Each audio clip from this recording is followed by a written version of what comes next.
YS Jaganmohan Reddy 5 సంవత్సరాల అవినీతికి మరో మచ్చు తునక అని కలియుగ దైవం శ్రీ వెంకటేశ్వర స్వామి వారి లడ్డూ ప్రసాదంలో వాడింది కల్తీ నెయ్యి అని కర్నూలు జిల్లా తెలుగుదేశం పార్టీ అధ్యక్షులు శ్రీమతి గుడిసె కృష్ణమ్మ అన్నారు.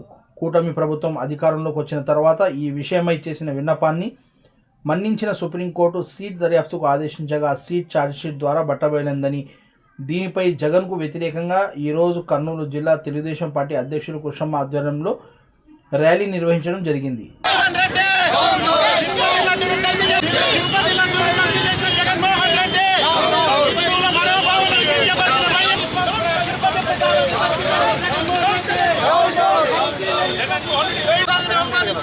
జగన్మోహన్ రెడ్డి హిందువుల మనోభావాలను గాయపరిచిన జగన్మోహన్ రెడ్డిని వెంటనే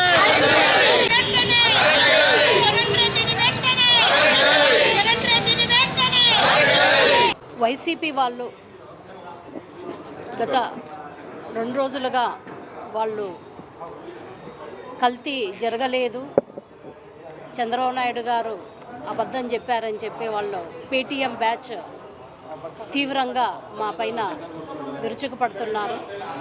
కానీ 2019 నుంచి 24 వరకు వైసీపీ ప్రభుత్వం అధికారంలో ఉన్నప్పుడు ఆ దేవదేవుని వెంకటేశ్వర స్వామి ప్రసాదం తిన్న వాళ్ళకు ఆ రుచి, ఆ కలరు,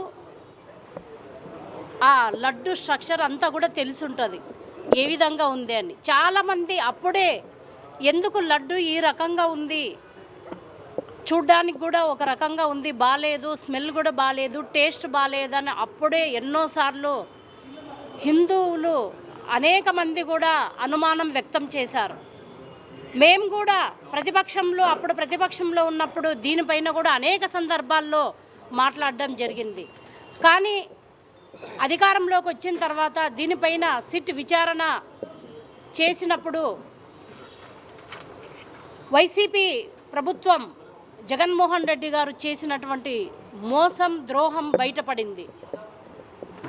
ఈరోజు ప్రపంచవ్యాప్తంగా ఉన్నటువంటి హిందువులు తిరుపతి వెంకటేశ్వర స్వామి ప్రసాదంగా వచ్చే లడ్డూని ఎంతోమంది ఆ దర్శనం దొరకకపోయినా పర్వాలేదు, లడ్డు దొరికితే చాలు అని చెప్పి చాలామంది పక్కింటి వాళ్ళు, ఎదురింటి వాళ్ళు తిరుపతికి వెళ్ళినప్పుడు ఆ మహాప్రసాదాన్ని కళ్ళు కద్దుకొని ఆ దేవదేవుడే మా దగ్గరికి వచ్చి లడ్డు ఇచ్చారనే సంతోషంతోన లడ్డు తిని మనము ఆశీర్వాదం పొందినట్లుగా భావిస్తాం. కానీ అలాంటి హిందువుల మనోభావాలపైన, మా మనోభావాల్లో దెబ్బతీయడానికి జగన్మోహన్ రెడ్డి గారు అధికారంలో ఉన్నప్పుడు ఒక్క చుక్క పాలు కూడా వినియోగించకుండా నెయ్యిని వాడడం అనేది ప్రపంచంలోనే ఒక వింత. ఈరోజు సిట్ అదే నిజమని చెప్పింది. ఒక చుక్క పాలు కూడా వాడలేదు, పామాయిల్ మిగతావన్నీ కూడా ఇంగ్రీడియంట్స్ వాడి నెయ్యిని తయారు చేసిన ఘనత జగన్మోహన్ రెడ్డి గారిది అని చెప్పి ఈ సందర్భంగా నేను తెలియజేసుకుంటున్నాను. అయ్యా జగన్మోహన్ రెడ్డి గారు, మీరు స్కామే జరగలేదని అంటున్నారు కదా, స్కామే జరగలేదన్నప్పుడు ఈ సిట్ విచారణ సందర్భంలోన యాంటిసిపేటరీ బెయిల్ ఎందుకు వేశారు? స్కామే జరగలేదన్నప్పుడు ఈ కల్తీ నెయ్యి గురించి మాట్లాడకూడదు బయట అని చెప్పి ఎందుకు మీరు కోర్టు ద్వారా ఆదేశాలు జారీ చేసుకున్నారు?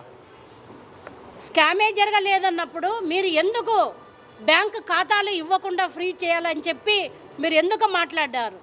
కాబట్టి జగన్మోహన్ రెడ్డి గారు, మీరు పదే పదే హిందువులపైన, హిందువుల మనోభావాలపైన దాడి చేయడం మీకు అలవాటే. గత హాయంలోన, మీ ప్రభుత్వ హాయంలోన తిరుమల తిరుపతి దేవస్థానం మీద అన్యమత ప్రచారం జరిగిందా లేదా? మీరు చెప్పాల్సిన బాధ్యత మీ పైన ఉంది. ఈరోజు వెంకటేశ్వర స్వామి ఆయన చాలా పెద్ద దేవుడు, ప్రతి ఒక్క హిందువుకి ఆయన ఇంటి దేవుడుగా ఉన్నారు. అటువంటి దేవుని పైనే, అటువంటి మహాప్రసాదంగా మేము భావించే లడ్డూపైనే మీరు ఇంత కల్తీ చేసి కూడా మేము కల్తీ చేయలేదని చెప్పుకునే మీరా హిందువులను గురించి మాట్లాడేది? ఈరోజు పేటీఎం వాళ్ళు మాట్లాడుతున్నారు, విస్తృత ప్రచారం చేస్తున్నారు, మా ప్రభుత్వం పైన నిందలు వేస్తున్నారు. ఇది మానుకోండి అని చెప్పి మేము హెచ్చరిస్తున్నాం. జగన్మోహన్ రెడ్డి గారు మీరు ఇప్పటికైనా మారాల. మీరు మారకపోతే ప్రజలు ఇప్పుడు ఇచ్చిన 11 సీట్లు కాదు కదా, మిమ్మల్ని ఎక్కడా లేని విధంగా, ఆంధ్రప్రదేశ్లోనే లేని విధంగా మిమ్మల్ని తరిమి కొడతారని చెప్పి ఈ సందర్భంగా మేము తెలియజేసుకుంటున్నాం.